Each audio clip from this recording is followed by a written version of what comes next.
Imagina se você alugou o apartamento, tá parado. Tá lá, 1 ano parado, sei lá, 6 meses parado. Aí você entra dentro do apartamento, aí queima chuveiro, vasos, sai trem, e a cozinha não fecha o registro. Tava parado. Não adianta ficar muito. Por quê? Porque aquilo era uma máquina parada. Quando você ligou ela, apareceu um monte de coisa. Então, às vezes, por isso que quando você vai receber um apartamento, falando aí pro geral, você vai receber um apartamento que você comprou, o que você tem que fazer? Você tem que testar tudo, meu cara. Por quê? Porque aquilo é uma máquina que ela não estava parada, mas ela estava em construção. Então pode ter vaso entupido, pode ter tubos furado, pode acontecer. Por quê? Porque houve todo um processo de execução de obra naquilo ali. Tenha paciência quando você mudar de apartamento. Não fica tão puto assim com a galera da construtora, não. Fica mais de boa, porque pode acontecer. Leva na moral que vai dar certo.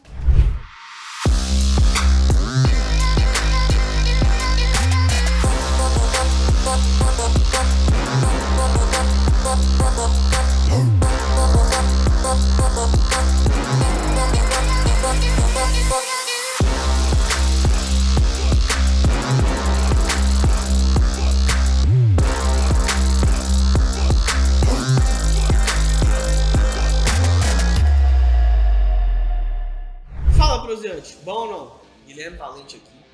E hoje eu quero te fazer uma pergunta. Quem nunca pensou em prolongar, né, a vida? A gente pensa nisso o tempo todo, a humanidade pensa nisso o tempo todo, o mercado farmacêutico pensa nisso o tempo todo.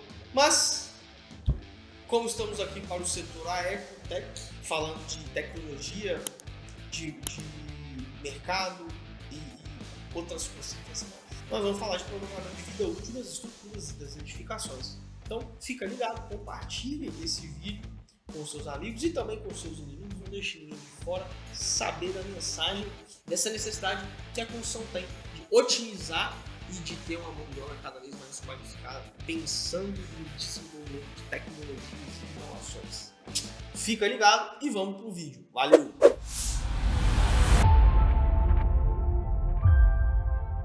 Olha só, nós falamos já aqui algumas vezes e vai ser assuntos importantes, né? A cada momento a gente vai trazer mais intensidade, a gente vai trazer às vezes mais profundidade naquele assunto, às vezes um pouco mais superficial e tal.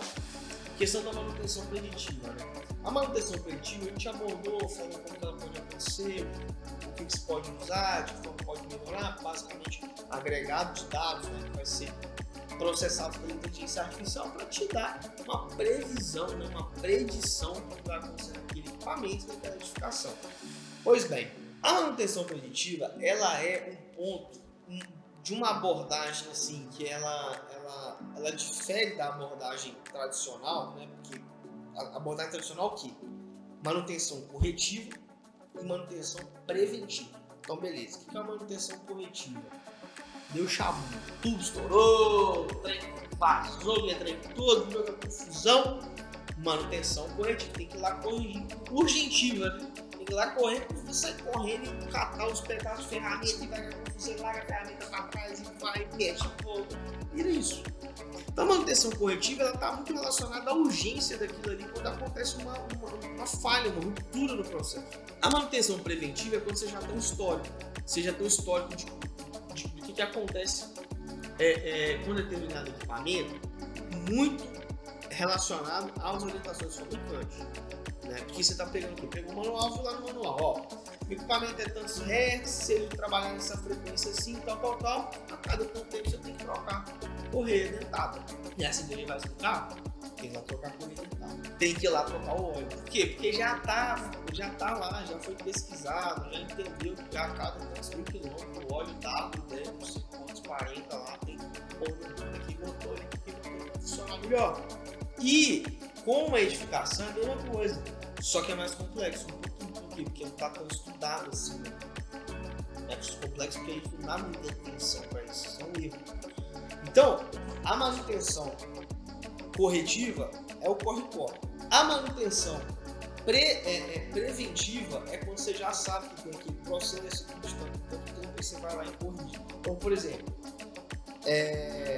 ralo.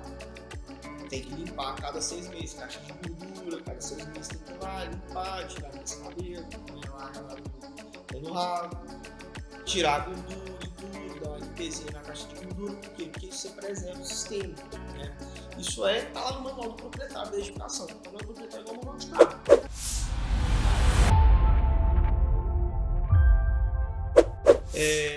Então, o que acontece?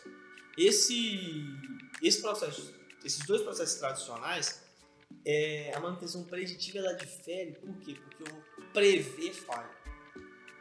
Eu vou prever falha de segurança, falha de funcionalidade, né? Estratégia para identificar análises críticas daquela manutenção, para que eu possa me antecipar num nível muito mais estratégico. Então, porque olha só, a manutenção preventiva a cada 6 meses eu vou lá e troco aquela correia. Mas e se aquele equipamento continuar trabalhando nessa mesma frequência nos próximos 2 anos? Eu vou precisar trocar mais o quê? O que vai afrouxar? Parafuso que vai afrouxar. Óbvio que não é na minúcia que a gente está falando aqui, mas é só para a gente poder, na nossa cabeça, conseguir imaginar um pouco desses processos, porque às vezes tem um contexto difícil de identificar isso, tá? Importante materializar isso de uma maneira mesmo que visual, né? Então, nós estamos falando de hoje, né, grandes empreendimentos, hospitais, shopping centers, plataforma de petróleo, grandes escritórios, só que isso vai se popularizando no carro presente. E não vai ser tão logo, a gente vai estar colocando isso não só nas nossas residências, né, mas nas edificações que a gente tem ali do dia a dia. Uma padaria, um botequim, tal. Normal, por quê? Porque isso vai se popularizar. O que acontece é que a gente tem que implementar algumas tecnologias, e algumas dessas tecnologias são complexas. Principalmente quando a gente está falando de IoT, né, de sensores. Então, a gente está falando isso por quê? Porque tudo de informação que eu tenho da edificação vai me ajudar a fazer o quê? A preservar o ciclo de vida dela. Uma edificação, ela é igual um corpo, ela é igual uma máquina, ela funciona como se fossem esses dois fatores. Isso significa que eu tenho que dar manutenção, prevenir falha. Por quê? Porque senão ela acaba. Conhece aquela teoria das janelas quebradas? É isso. Tem um vidro que quebrou um vidro e aí daqui a pouco vou arrumar, não arrumou, ele quebrou o segundo, vai, que vai gerar um efeito dominó. E a edificação também assim, ela vai entrando em uso, né? Quando a edificação entra em uso, né? Imagina se você alugou o apartamento, né? Tá parado, tá lá, 1 ano parado, sei lá, 6 meses parado. Aí você entra dentro do apartamento, aí queima chuveiro, vasos, sai trem e a cozinha não fecha, o registro, tá parado, não adianta ficar. Por quê? Porque aquilo é uma máquina parada. Quando você ligou ela, apareceu um monte de coisa. Então, às vezes, por isso que quando você vai receber um apartamento, falando aí no geral, você vai receber um apartamento que você comprou, o que você tem que fazer? Você tem que testar tudo. Por quê? Porque aquilo é uma máquina que ela não estava parada, mas ela estava em construção.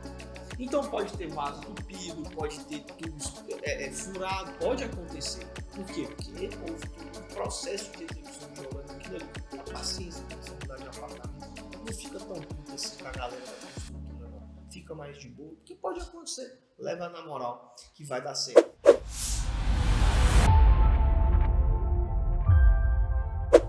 Olha só, o prolongamento da vida útil das edificações, e falando um pouco agora sobre as estruturas, para a gente adentrar logo um pouco mais sobre o tema de estruturas, aí a gente está falando de monitoramento de recalque, de recalque diferencial, né, de uma edificação, ou às vezes, né, de um recalque numa ponte, no viaduto, né, para evitar umas merdas que acontecem no nosso Brasilzão aí, um viaduto que cai. Por quê? Você está monitorando, você consegue prever falha. Você consegue prever falha no futuro, você perde menos esse ativo, que é um ativo do povo, né? Construído por dinheiro. Então, bom, prolongar a vida útil das edificações está relacionado diretamente com a inteligência artificial, com o uso do BIM, que sem o BIM a inteligência artificial ela fica capada, ela fica sem um complemento muito importante para ela conseguir te dar informações muito valiosas, insights, como todos esses aqui que a gente está falando. Tem um detalhe, antes de pagar uma morta. A sustentabilidade, contribuir com a sustentabilidade, isso aumenta a valorização no prazo do imóvel, sabia? Porque você agrega no imóvel o ESG, você agrega no imóvel uma preservação da vida útil dele, e isso vai agregar valor na sua venda, por exemplo. Por quê? Porque você valoriza aquilo a longo prazo, ele está sempre limpo, ele está sempre funcionando bem, aquela fachada está sempre bonita, sempre pintada, porque você sabe que você vai pintar, certo? Não deixe de compartilhar, curtir e falar com a gente aí nos comentários o que você achou desse vídeo, e aquele abraço, valeu!